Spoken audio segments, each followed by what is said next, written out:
तो ये कहानी है हरकुल नामी एक स्पाई की, जो किसी केस के सिलसिले में यरूशलेम आए हैं, जहाँ की चर्च में से एक बहुत ही कीमती चीज चुरा ली गई थी और उसका इल्जाम 3 प्रीस्ट पर लगाया जा रहा था। हरकुल अब चर्च में जाते हैं जहाँ चोरी हुई थी। यहाँ की सारी छानबीन करने के बाद वो अब लोगों के दरमियान में आते हैं, जहाँ वो इंस्पेक्टर खड़े थे जिन्होंने इस केस को सॉल्व करने के लिए हरकुल को यरूशलेम बुलाया था। तीनों प्रीस्ट सब लोगों के सामने किसी मुजरिमों की तरह खड़े थे। तभी हरकुल आकर सभी लोगों को बताता है कि ये तीनों की तीनों प्रीस्ट बेगुनाह हैं। चोरी इन्होंने नहीं की, क्योंकि चोरी करने के बाद जो छत के रास्ते से भागा था और ऐसे उसके जूतों के निशान दीवार पर पड़ गए थे। ये जूते काफी मोटे सोल के हैं और इन तीनों प्रीस्ट में से कोई भी प्रीस्ट ऐसा जूता नहीं पहनता। अगर कोई ऐसा जूता पहनता है तो वो ये इंस्पेक्टर है। इंस्पेक्टर हरकुल की ये बात सुनकर गुस्से में आ जाते हैं और कहते हैं, मैंने ही तो आपको ये केस सॉल्व करने के लिए यहाँ बुलाया। अगर मैंने चोरी की होती तो मैं ऐसा क्यों करता। जवाब में हरकुल कहते हैं, अभी पता चल जाएगा कि सच्चाई क्या है। मैंने तुम्हारे ही कुछ लोगों को तुम्हारे ही घर तलाशी लेने के लिए भेजा है, बस इंतजार करो, वो आते ही होंगे। उनकी बातों के तुरंत वो तलाशी लेने वाला आदमी आ भी जाता है और हैरानी की बात ये थी कि उन्हें इंस्पेक्टर के घर से वो कीमती चीज मिल भी गई थी। साफ जाहिर था कि इंस्पेक्टर चोर थे। ऐसे उसे अरेस्ट कर लिया जाता है और यहाँ मौजूद सभी हरकुल की जहानत पे हैरान रह जाते हैं कि उसने चंद ही घंटों में बड़ी आसानी से ये केस सॉल्व कर दिया था। अपनी इसी जहानत की वजह से हरकुल आज तक हजारों केस सॉल्व कर चुका था और अब पूरी दुनिया का एक मशहूर जासूस था। वो यरूशलेम से निकलने ही वाला होता है कि यहाँ उसे अमेरिका से एक इनविटेशन मिलता है किसी खास केस को सॉल्व करने के लिए। हरकुल फिलहाल अपने काम से ब्रेक लेना चाहते थे, लेकिन ये केस भी जरूरी था। ऐसे में लंदन जाने के लिए वो एक ओरिएंट एक्सप्रेस नामी लग्जरी ट्रेन में बैठ जाते हैं। इस पूरी ट्रेन के अंदर सिर्फ 12 कंपार्टमेंट्स है। ये बिजनेस क्लास ट्रेन है, इसीलिए सिर्फ 12 से 13 लोग ही इस ट्रेन के जरिए आज यरूशलेम से लंदन की तरफ जा रहे हैं। इसी ट्रेन के अंदर रिचर्ड नामी एक आदमी भी सफर कर रहा था। उसे उसके कंपार्टमेंट के बाथरूम से एक धमकी वाला नोट मिलता है, जिसे पढ़कर वो डर चुका था। वो इस नोट को लेकर हरकुल के पास जाता है, क्योंकि वो चाहता है कि हरकुल बहुत ही होशियार स्पाई है। रिचर्ड हरकुल को ये नोट दिखाता है और कहता है कि मैं जानता हूँ मेरी जान खतरे में है और मैं चाहता हूँ कि तुम मेरी सिक्योरिटी की जिम्मेदारी ले लो। अगर तुम मेरी हिफाजत करने को वहाँ चाहते हो तो मैं 1 हफ्ते के $15,000 तुम्हें दूंगा, जो पुराने वक्तों में एक बहुत बड़ी रकम हुआ करती थी। इतनी बड़ी रकम के बावजूद भी हरकुल रिचर्ड को इनकार कर देते हैं, क्योंकि वो जानते थे कि रिचर्ड कोई अच्छा इंसान नहीं बल्कि वो एक गैंगस्टर था। अब रात हो जाती है। हरकुल और रिचर्ड दोनों के ही कंपार्टमेंट्स साथ साथ थे। रात में हरकुल को रिचर्ड के कैबिन में कुछ हलचल महसूस होती है। वो जब बाहर जाकर चेक करते हैं तो रिचर्ड के कंपार्टमेंट के बाहर एक ट्रेन अटेंडेंट खड़ा था, जो रिचर्ड से पूछता है कि आप ठीक तो है ना। अंदर से ये आवाज आने पर कि हाँ सब ठीक है, ट्रेन अटेंडेंट और हरकुल दोनों ही अपनी जगह पर जाकर आराम करने लगते हैं। कुछ वक्त गुजरता है और हरकुल को दोबारा रिचर्ड के कमरे से कुछ शोर महसूस होता है। वो जल्दी से निकल कर बाहर आते हैं तो देखते हैं कि रिचर्ड के कमरे से कोई रेड गाउन पहनी लड़की बाहर की तरफ भाग रही थी, जिसे इग्नोर करते हुए हरकुल वापस अपने कमरे में आ चुके थे। इस ट्रेन के बाहर मौसम बहुत ही ज्यादा खराब था। देखते ही देखते ये बुरा तूफान इस ट्रेन को भी अपनी लपेट में ले लेता है, जिसके नतीजे में ट्रेन पटरी से उतर जाती है। हैरानी की बात थी, इतने बड़े एक्सीडेंट में किसी को भी कुछ पता नहीं चला। जब ये लोग सुबह उठे तो इन्हें मालूम हुआ कि ये लोग यहाँ फंस चुके हैं। सभी लोग ट्रेन के लॉन्च में मौजूद थे और जो यहाँ नहीं था वो सिर्फ रिचर्ड ही था। हरकुल देखते हैं कि रिचर्ड के कमरे के बाहर वेटर काफी देर से उसका दरवाजा नॉक कर रहा है, लेकिन अंदर से कोई रिस्पॉन्स न आने पर हरकुल के बाद जांच आते हैं कि अंदर कुछ न कुछ तो गड़बड़ है। वो अब रिचर्ड के कंपार्टमेंट के दरवाजे को तोड़ने की कोशिश में लग जाते हैं। मीनवाइल वो वेटर से एक डॉक्टर और ट्रेन के मैनेजर को बुलाने को कहते हैं। दरवाजे के खुलने पर इन सब लोगों के होश उड़ चुके थे, क्योंकि यहाँ ये लोग देख रहे थे कि रिचर्ड मर चुका था। उसका मर्डर किया गया था। कई मर्तबा उसके पेट में बुरी तरह चाकू से वार करके उसे मारा गया था। ट्रेन का मैनेजर तो काफी घबरा चुका था, क्योंकि उसकी ट्रेन के अंदर ये मर्डर हुआ है। वो अब हरकुल से कहता है कि प्लीज किसी भी तरह करके आपको इस केस को सॉल्व करना ही पड़ेगा, ये हमारी कंपनी का सवाल है।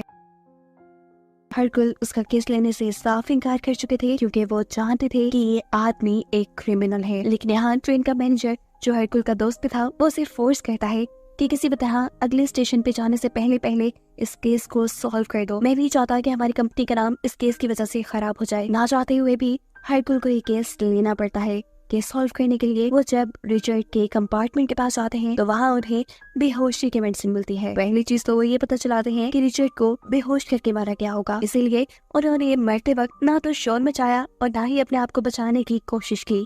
यही हरकुल को एक रुमाल मिलता है जो काफी कीमती था और इसके ऊपर एच लिखा था।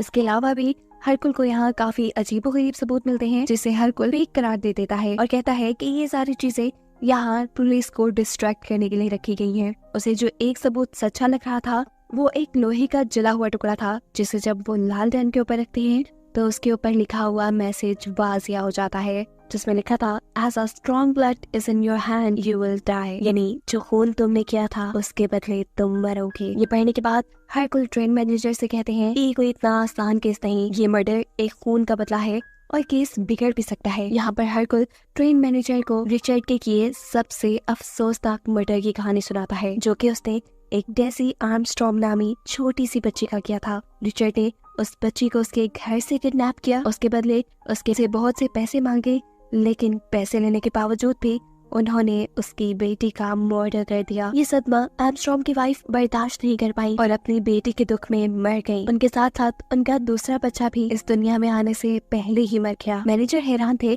कि हरकुल को इस केस के अंदर की स्टोरी भी कैसे पता थी। हरकुल जवाब में कहते हैं कि मुझे आर्मस्ट्रॉन्ग ने इस केस की इन्वेस्टिगेशन के लिए हायर किया था, लेकिन इससे पहले कि मैं उनकी मदद के लिए उनके पास पहुंचता, अपनी फैमिली के मरने के गम में उन्होंने सुसाइड कर ली थी और ऐसे बहुत से लोगों ने अपने बहुत प्यारों को खो दिया। ये लोग अब ट्रेन के अंदर वापस चले जाते हैं, जहाँ पर हॉवर्ड नामी एक पैसेंजर हरकुल को बताती है कि रात किलर उसके भी रूम में आया था। उसने किलर के आने के बारे में ट्रेन अटेंडेंट को भी बताया, लेकिन ट्रेन अटेंडेंट ने उसकी बात पे कोई यकीन नहीं किया। वो यहाँ हरकुल को एक बटन देती है जो शायद उस किलर का ही था। हरकुल बटन को देखकर पहचान जाता है कि ये बटन किसी ट्रेन अटेंडेंट का है, लेकिन इस ट्रेन के अंदर सिर्फ एक ही ट्रेन अटेंडेंट था और उसका यूनिफॉर्म देखने पर उसकी शर्ट में सारे बटन थे, यदि वो तो किलर नहीं हो सकता था। इसके बाद हरकुल इस ट्रेन के सभी पैसेंजर से इन्वेस्टिगेशन करना शुरू कर देता है और पहुंचता है प्रिंसेस के अपार्टमेंट में। वो प्रिंसेस से सवाल करता है कि क्या आप किसी आर्मस्ट्रॉन्ग नामी फैमिली को जानती थी? प्रिंसेस बताती है, हाँ मैं जानती थी, मैं डेजी आर्मस्ट्रॉन्ग की गॉड मदर थी, यानी उसे रिलीजन के बारे में पढ़ाती थी और डेजी आर्मस्ट्रॉन्ग वही बच्ची थी जिसका रिचर्ड ने मर्डर किया था। प्रिंसेस पूछती है कि आर्मस्ट्रॉन्ग फैमिली का इस केस से क्या ताल्लुक? हरकुल जवाब में बताते हैं कि जिस आदमी का रात मर्डर हुआ है वही आर्मस्ट्रॉन्ग फैमिली की मौत का जिम्मेदार था। ये बात सुनने के बाद प्रिंसेस रिलैक्स हो जाती है और कहती है कि शुक्र है वो आदमी मर गया, मैं उससे नफरत करती हूँ। उनकी इस हरकत से हरकुल को प्रिंसेस पे शक होता है कि कहीं उन्होंने ही तो रिचर्ड को नहीं मरवाया। वो यहाँ उनके सामने एक रुमाल रखते हैं जो उन्हें रिचर्ड के पास से मिला था और उसकी गवर्नेंस से कहते हैं, क्या ये तुम्हारा है? गवर्नेंस कहती है, नहीं ये तो बहुत महंगा है और मैं इतना महंगा रुमाल अपने पास नहीं रख सकती। हरकुल को ये रुमाल गवर्नेंस का इसलिए लग रहा था क्योंकि उसका नाम भी एच से शुरू होता था और एच ही इस रुमाल पे लिखा था। खैर इन्वेस्टिगेशन करते करते हरकुल इस नतीजे पे पहुंचते हैं कि मर्डर जिसने भी किया था उसने अटेंडेंट के कपड़े पहन के किया था। हो ना हो उन्होंने वो कपड़े अपने सामान में ही छुपाए थे, इसीलिए वो सभी पैसेंजर्स का सामान चेक करते हैं। हैरानकुन तौर पे उन्हें किसी के पास कुछ नहीं मिलता, बल्कि अपने ही सामान में से वो रेड गाउन मिल जाता है जिसे पहनकर उन्होंने रात में एक लड़की को रिचर्ड के कमरे से भागते देखा था। ये देख हरकुल हंसने लग जाते हैं और कहते हैं कि किलर जो कोई भी है बहुत ही चालाक है, वो बड़ी ही चालाकी से इस मर्डर को एक हादसा बनाने के साथ साथ मेरा भी मजाक बना रहा है। फिर इसके बाद के लोग प्रिंसेस की गवर्नेंस का सामान चेक करते हैं और इसमें से उन्हें अटेंडेंट का यूनिफॉर्म मिल जाता है। मजे की बात ये थी कि इस कोट के ऊपर बटन भी नहीं था। शक तो अब गवर्नेंस पे ही जा रहा था, लेकिन हरकुल कहते हैं नहीं, गवर्नेंस ने ये मर्डर नहीं किया, क्योंकि अगर उन्होंने ऐसा किया होता तो वो ये कोट कभी भी अपने सामान में न छुपाती। ये लोग अब कोट को स्मेल करते हैं और इन्हें कोट में से अल्कोहल की स्मेल आती है। अब ट्रेन मैनेजर को ये बात पता थी कि इस ट्रेन के अंदर अल्कोहल से रिचर्ड के अकाउंटेंट ने ही ली थी। ये लोग उससे इन्वेस्टिगेशन के लिए उसके पास जाते हैं। अपने आप को खतरे में देखकर वो अकाउंटेंट यहाँ से भागने की कोशिश करता है, लेकिन हरकुल उसे पकड़ लेते हैं, उससे इन्वेस्टिगेशन की कोशिश करते हैं। लेकिन यहाँ पर वो अकाउंटेंट उन्हें बताता है कि मैंने रिचर्ड का कत्ल नहीं किया। देखो मैं ये मानता हूँ कि मैं एक ईमानदार इंसान नहीं हूँ, मैं उसके पैसे चुराता था, लेकिन खुद ही सोचो मैं उस इंसान को क्यों मारूंगा जो मेरे लिए सोने का अंडा देने वाली मुर्गी जैसा काम करता था, यानी मुझे उसके पैसों का बहुत फायदा था। उसके बाद में पॉइंट तो था, हरकुल अब परेशान हो जाता है, वो जिसके ऊपर भी शक करता है आखिर में वो बेकसूर निकलता है। इसके बाद हरकुल अब डॉक्टर के पास आते हैं, जो भी इस ट्रेन के जरिए लंदन जा रहे थे। वो डॉक्टर से कहते हैं कि इस पूरी ट्रेन के अंदर आप ही हैं जो सिगार पीते हैं और ये सिगार क्लीनर मुझे रिचर्ड के रूम से मिला है। जवाब में डॉक्टर कहते हैं, मैं एक डॉक्टर हूँ, मैं लोगों को बचाने का काम करता हूँ, मारने का नहीं। इसके बाद हरकुल डॉक्टर से पूछते हैं कि मैंने आप जैसे लोगों को इस टाइम में बहुत कम डॉक्टर बने देखा है, क्या आप बहुत स्पेशल हैं? ये वो टाइम था जब अफ्रीकन को ज्यादा फैसिलिटी नहीं दी जाती थी, अंग्रेज उन्हें अपने से छोटा और कमतर मानते थे। और इस बारे में डॉक्टर बताते हैं कि मैं आर्मी में शार्प शूटर था, मैंने बहुत से ऑफिसर्स की जान बचाई और उन्होंने इसके इनाम में मेरी स्टडी कंप्लीट करवाने में मेरी मदद की। अब हरकुल इससे सवाल कहता है, अगर तुम आर्मी में थे तो क्या तुम कर्नल आर्मस्ट्रॉन्ग को जानते थे? लेकिन डॉक्टर ऐसे किसी भी इंसान को जानने से मना कर देता है। यहाँ अब हरकुल दोबारा रिचर्ड के अकाउंटेंट के पास आते हैं, वो उससे पूछते हैं कि क्या तुम कर्नल आर्मस्ट्रॉन्ग या उसकी फैमिली के बारे में कुछ भी जानते हो? जिसके जवाब में ये अकाउंटेंट बताता है, हाँ मैं जानता हूँ, कर्नल आर्मस्ट्रॉन्ग मेरे डैड के बहुत अच्छे दोस्त थे। वो जब मरे तो उनका केस मेरे डैड ने लड़ा, लेकिन बदकिस्मती से वो किसी को भी मुजरिम नहीं ठहरा पाए। इस केस को सॉल्व करने का उनके ऊपर बहुत प्रेशर था। ऐसे में उन्होंने आर्मस्ट्रॉन्ग की पूरी फैमिली के मर्डर का इल्जाम उनकी काम करने वाली लेडी पे लगा दिया, जिस लेडी ने इस झूठी इल्जाम के सदमे में सुसाइड कर ली। जब तक पता चला कि इन सभी मर्डर्स के पीछे रिचर्ड था, वो लड़की मर चुकी थी और इस रिग्रेट में मेरे डैड ने सुसाइड कर ली। ये स्टोरी सुनाते ही अकाउंटेंट तो फंस चुका था। हरकुल कड़ी से कड़ी मिलाते हुए फौरन ही उसे मुजरिम साबित कर देते हैं और कहते हैं, देखा मैंने कहा था ना कि तुमने ही मर्डर किया है। उस कोर्ट में से तुम्हारी अल्कोहल की स्मेल आ रही है। तुम अपने बाप की मौत का बदला लेने के लिए पहले रिचर्ड के अकाउंटेंट बने, तुमने उसका पैसा खाया, उसे कंगाल कर दिया और फिर उसे मार डाला। अभी वो यही बात ही कर रहे थे कि अचानक उन्हें ट्रेन में किसी के चीखने की आवाज आती है। ये हॉवर्ड की आवाज थी, जिसके रूम में पहले भी किलर आया था। वहाँ जाकर सब देखते हैं कि हॉवर्ड के कंधे पे किसी ने चाकू मारा था। डॉक्टर उसके कंधे से चाकू निकाल देते हैं। इस वाकये से हरकुल परेशान हो जाता है, क्योंकि उसे लग रहा था अकाउंटेंट किलर है, लेकिन किलर अकाउंटेंट नहीं बल्कि वही इंसान था जिसने हॉवर्ड पे भी अभी हमला किया है। ये इंसान कौन है? हरकुल को इसका पता चलाना था। यानी जहाँ हरकुल को लग रहा था कि केस पूरा सॉल्व हो गया, अब वही केस दोबारा से पूरी तरह उलझ के रह गया था।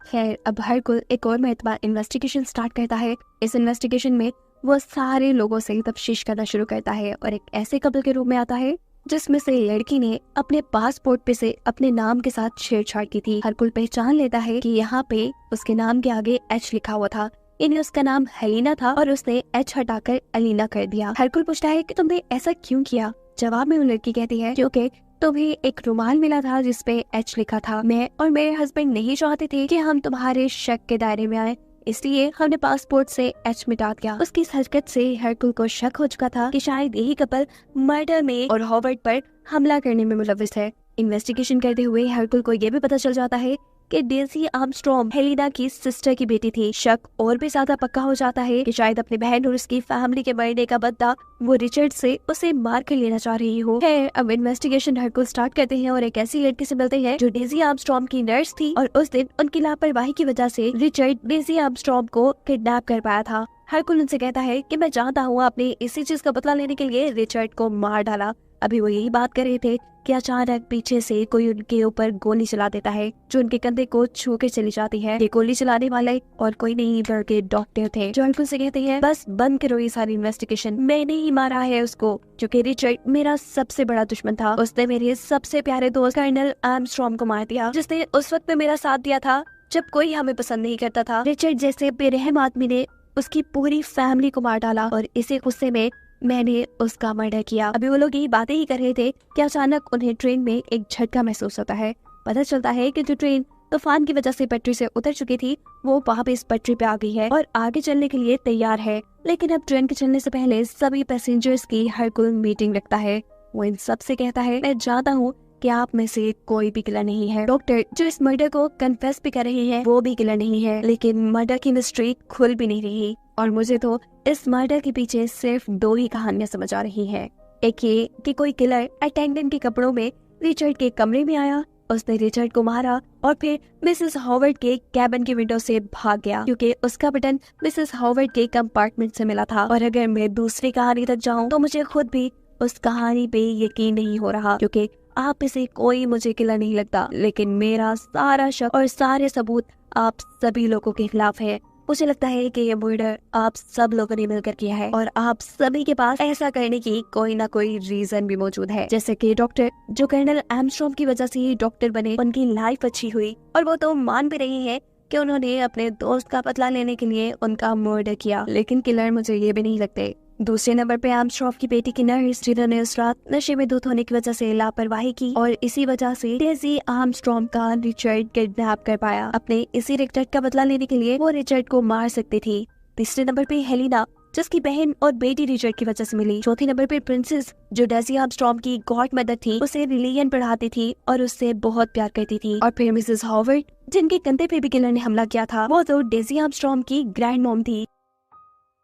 हरकुल की ये सारी बातें सुनकर ट्रेन मैनेजर गुस्से में आ जाता है और कहता है कि अगर यही किलर है तो इनके ऊपर हमला किसने किया था। जवाब में हरकुल कहता है, तुम अभी समझे नहीं, ये सब के सब लोग मिले हुए हैं। देखो उस अकाउंटेंट को, इसे अपने बाप का बदला चाहिए था। वो आदमी और ट्रेन का अटेंडेंट, ये दोनों उस लड़की की फैमिली से हैं जिसके ऊपर आर्मस्ट्रॉन्ग की फैमिली के मर्डर का इल्जाम आ गया था और वो अपनी बहन के मरने का बदला लेना चाहते हैं। और ये पुलिस ऑफिसर और उनके साथ बैठा हुआ आदमी कर्नल आर्मस्ट्रॉन्ग, इन दोनों के भी बहुत अच्छे दोस्त थे और उन्हीं के दिलवाए बैंक लोन की वजह से इन्होंने अपने बड़े बड़े बिजनेसेस शुरू किए। आर्मस्ट्रॉन्ग के मरने का असर इन सब की जिंदगियों पे हुआ था और इन सब ने मिलकर रिचर्ड का कत्ल किया। उसकी ये बात सुनते ही अब यहाँ पर मिसेस हॉवर्ड खड़ी हो जाती है और गुस्से में बोलती है, हाँ, हम सब ने मिलकर ही किया है, लेकिन इसमें सबका कसूर नहीं, सिर्फ मेरा कसूर है। ये सारी प्लानिंग मेरी थी। वो कहती है कि कई सालों से मैं ये प्लान बनाती आ रही हूँ। मैंने ही अपने प्लान के तहत अकाउंटेंट को रिचर्ड के पास जॉब करने के लिए भेजा ताकि वो एक दिन हमारे साथ सफर करने पे मजबूर हो जाए, जहाँ हम उसे मार दें। हमने ही इस अटेंडेंट की ड्यूटी अपनी ट्रेन में लगवाई। हमारी हर चीज प्लान के अकॉर्डिंग हुई और ऐसे हमने रिचर्ड को मार दिया। आपका इस मर्डर से ध्यान हटाने के लिए हमने सबूतों को इधर उधर फैलाया। मैंने अपने आप को चाकू भी मरवाया। वो चाकू डॉक्टर ने मारा था और ऐसी जगह मारा था जहाँ से मुझे ज्यादा चोट न लगे।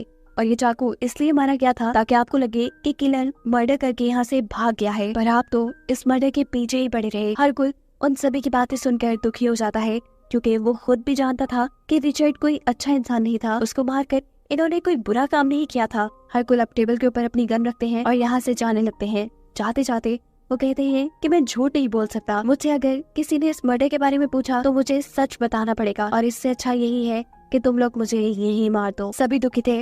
डेजी आर्मस्ट्रॉन्ग की ग्रैंड मदर जल्दी से वो गन उठा लेती है।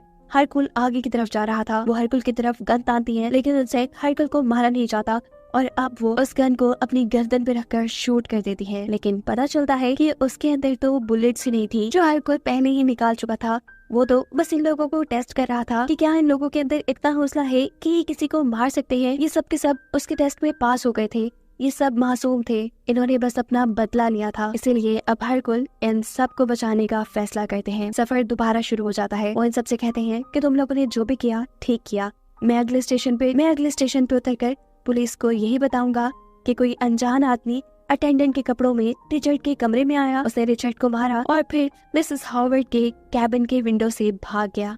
इस वक्त हम सबकी आंखों में हरकुल के लिए इज्जत देख रहे थे। सभी हरकुल की जहानत से भी इम्प्रेस थे कि उन्होंने इतने मुश्किल मर्डर की मिस्ट्री भी चंद दिनों में ही सॉल्व कर दी थी। हरकुल अब सबको बाय कहकर अगले स्टेशन पे उतर जाते हैं, क्योंकि उन्हें इस मर्डर की तफसीलात पुलिस को देनी थी और इस केस को यही खत्म करना था, जिन्हें दिखाते हुए ये कहानी यहाँ खत्म हो जाती है।